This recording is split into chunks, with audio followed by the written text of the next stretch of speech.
Where are we? Where are we with turnover and staffing, and how did we get here? Well, it's 2016. It's crazy that we're still talking about this stuff, right? But you've seen the headlines. There was a great article by Jamie LaRue in Automotive News recently that actually spurred this lesson. It was all about NADA's 2016 leadership workforce or dealership workforce study. And basically, there's the headline, but really the gist of the article was this: turnover is up and we need more women. The same things we've been saying for years and years in this business. But what was interesting to me in the article is that they basically said that it takes 3 years to recover the training investment that you're making on new hires. But why are we still talking about this? It's 2016. It's almost 2017. We're talking about the same issues we talked about when I sold my first car in 1985. It doesn't make sense. Let me tell you a little bit more about this NADA study. The data for the study came from last year. It came from 2015. That was a record year. What's going to happen, right, with our sales teams as sales continue to plateau or worse? Are you even ready for another 2008? Listen, stick with me today, and we're going to figure it out together once and for all, I guarantee it. So where are we, and how did we get here? I'm going to tell you right now, it's not about money. It's not about the Benjamins. In 2015, the median annual income for all employees at new car dealerships was over $53,000. That's about 24% more than employees in the private sector workforce. So we're paying more than other industries. Why is turnover higher here? Oh, and by the way, this is alarming to me. It's getting worse. The average tenure in 2015 for your people on your floor was 2.4 years. In 2011, it was 3.8 years in our business when we were just crossing the 12 million annual sales mark. Yeah, 5 million units ago, 5 million per year. So remember, it takes 3 years to recover new hire training costs. So right now, our average employee is staying 2.4 years. They're not even staying long enough for us to recover the average training costs that we're putting into each new employee. And by the way, you might say, well, Steve, that was the economy. No. The rest of the private sector was steady during that time at 4.1 years. So what's happening? How did we get here? Let's talk about the elephant in the room, and that is sales cures all ills. Really, this saying is sales covers up all ills. See, the rising tide that raised all the boats in our industry also covered up bad leadership. It's really easy to be a bad leader in an up market. And it's really easy to discard your processes, and that's what happened. Leadership tanked, processes were discarded because we had an up bus coming every day. But let me give you a hint. If you didn't gain significant market share in 2015, if all you did was tread water market share-wise, you didn't actually grow. So, you didn't grow in 2015, and today you're paying the price with high turnover, greater discounting in 2016 and beyond.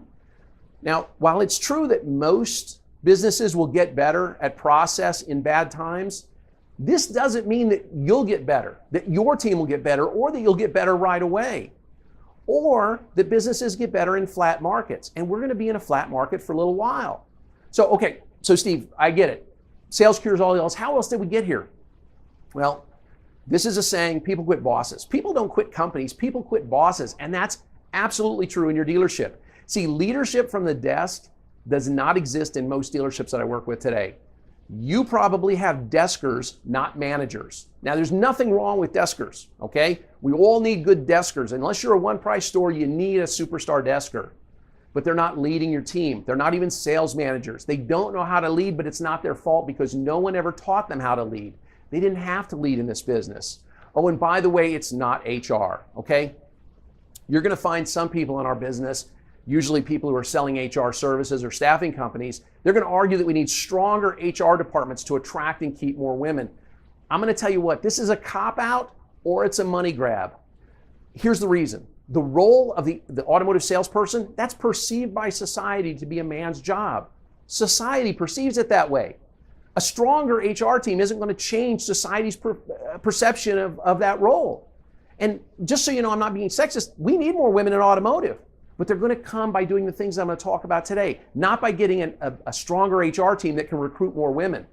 By the way, society perceives nursing as a female's job. And did you know even today, only about 10% of nurses in America are male?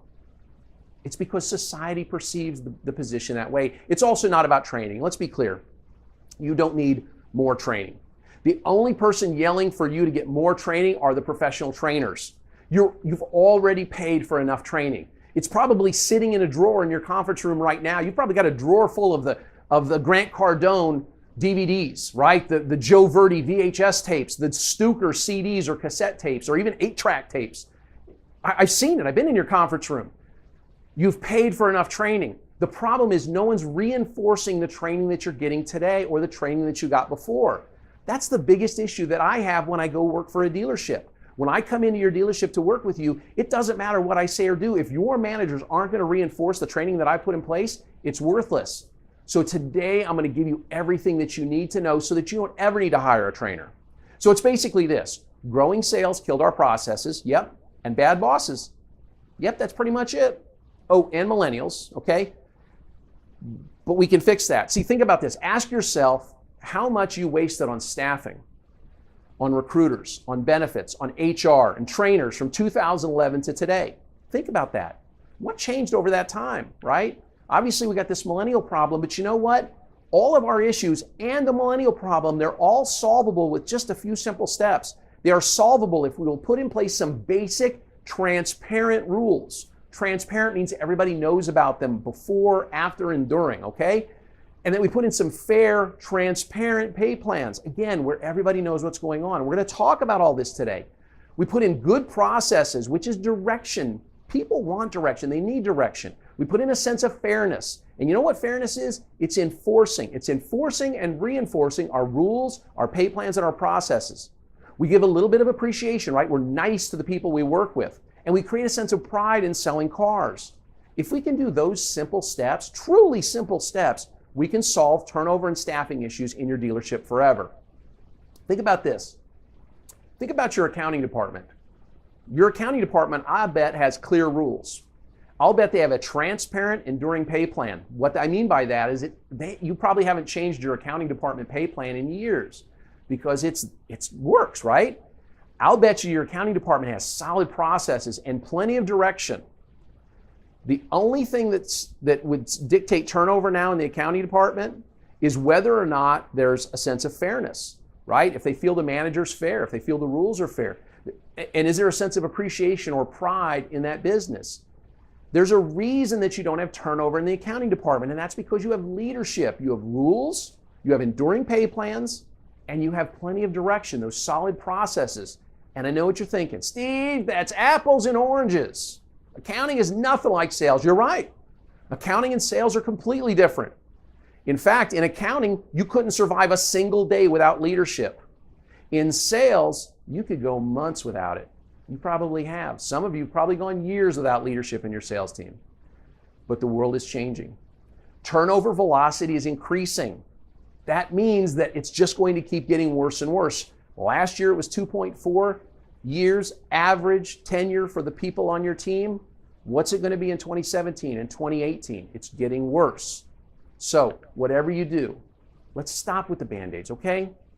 You're wasting tens of thousands of dollars right now on ineffective training, on ineffective hiring firms, on ineffective consultants.